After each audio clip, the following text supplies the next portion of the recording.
Hello everybody and welcome back to the Climate Dispatch. My name is Dan Fingus with Vermont Conservation Voters.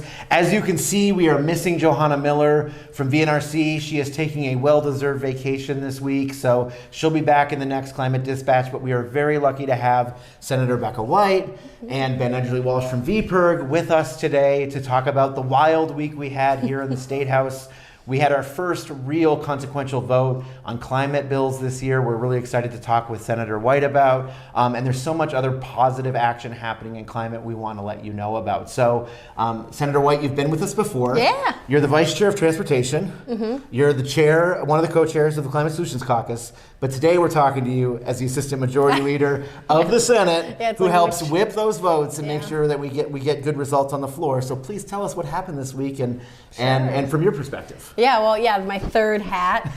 So I have the pleasure of being the whip, which in parliamentary terms, that means that I'm the person who counts all the votes for the majority party, which are the Democrats in the Senate.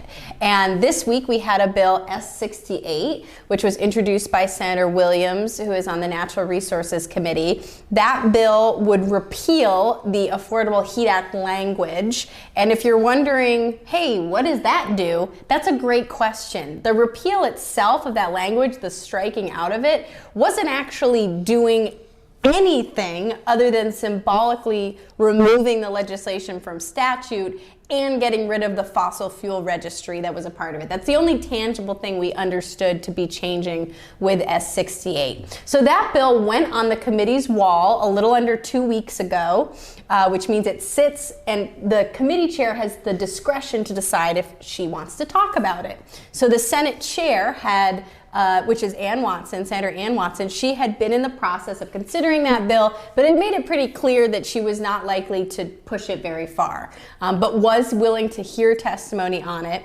Well, the Republicans in the Senate felt that that wasn't good enough, that they wanted to vote on this bill. They wanted to have some red meat to bring back for town meeting day, essentially making the case that they had made during the election that there was going to be a vote on the Affordable Heat Act during the legislative session. So it's kind of confirming the misinformation that they had shared during the campaign against the clean heat standard. Now that was a procedural motion, which means that they were not moving a bill in a typical fashion. They were asking to, rather than have a committee consider the bill, as is our process, to instead have it pulled to the floor and to be voted on the floor, which I've actually never seen that motion done on a live bill before. So that was kind of a shocking thing for me to experience. But we, as a Senate Democratic caucus, we met and we whipped all those votes, and we were able to get agreement that it's not the right way to do any kind of legislation, to pull a bill out of committee against the chair's recommendation, against the process that we have. And two, even if you were okay with that, the content of that bill needed time and shouldn't be considered at this moment. So I was really proud to be a Democrat on Tuesday. And while obviously you're nonpartisan, I feel I can say that for me individually. And then the only other thing I wanted to say was that we got a flurry of information from constituents who were supportive of not repealing that language, because they wanted to make sure that that first swat at climate bills, that was sorely put down, that they don't have to show that there aren't the votes and the support needed to repeal our climate legislation. So we got a lot of constituent feedback to that point.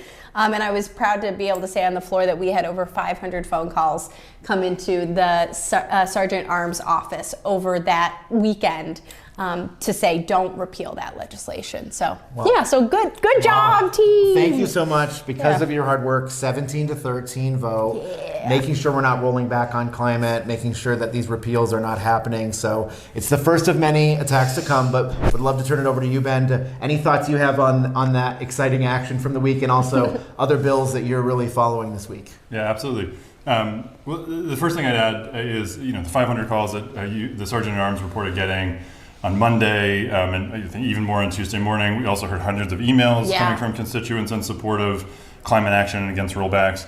And then the other thing is we heard from, and I don't even know if I've shared this with you yet, we heard from some of our members who were trying to get through the phone lines are so jammed, they were calling over and over and over again. And that, I'm sure is very frustrating as an activist. I've certainly experienced that myself in other situations. But the reality is that's actually really good news because it means that people were coming out of the woodwork in support of climate action. In addition to the 500 that got through, there were probably hundreds of more who tried, maybe didn't get through at all, maybe emailed their elected officials. But really heartening to see in this moment when we're seeing so many attacks from the state level, from the federal level, Vermonters really showing up for climate action and against these short-sighted rollbacks that we're hearing so much about, and you're seeing more and more attacks on. And that's the other thing I would say before I shift to one exciting bill that is actually hopefully moving the ball down the field is this isn't going to be the last time something like this happens.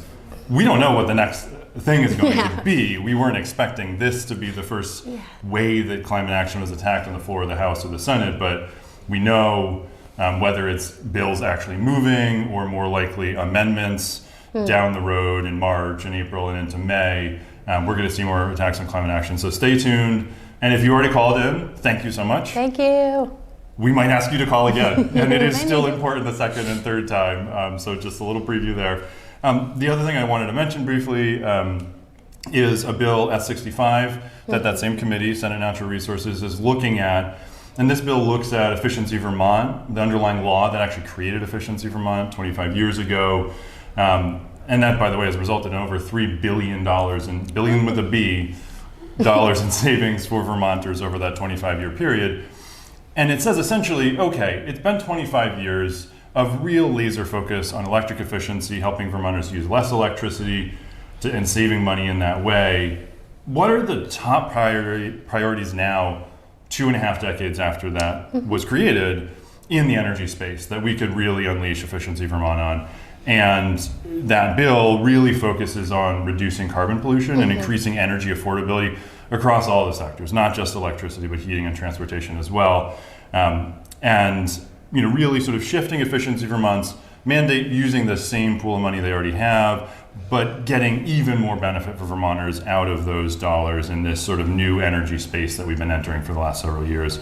So really excited to see that conversation happening, and we're hopeful that it'll come out of committee in the next few weeks as we start approaching some of these halftime legislative deadlines that we're getting closer to. Crossover. Crossover's coming. It's coming. coming. Tomorrow's the last day of this ledge week, and then we have a town meeting week. Remember to vote in your town meeting elections. Yeah. And then we have one more week, and that's crossover. So it's going to be a wild March as always. But what is it, the 14th of March? We're going to have crossover. You seem so excited. I'm so excited. But we always want to end with a call to action. You've done such a great job taking action this week. But we do want to remember that once folks like Becca White have taken action we approve of, we need to remember to call and thank them. So if you want to call the Democratic state senators and the one progressive state senator who voted no on Tuesday on this procedural vote and thank them for their climate action, thank them for their leadership and their solidarity, that's what you need to do this week.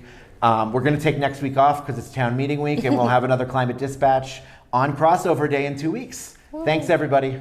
Thank you.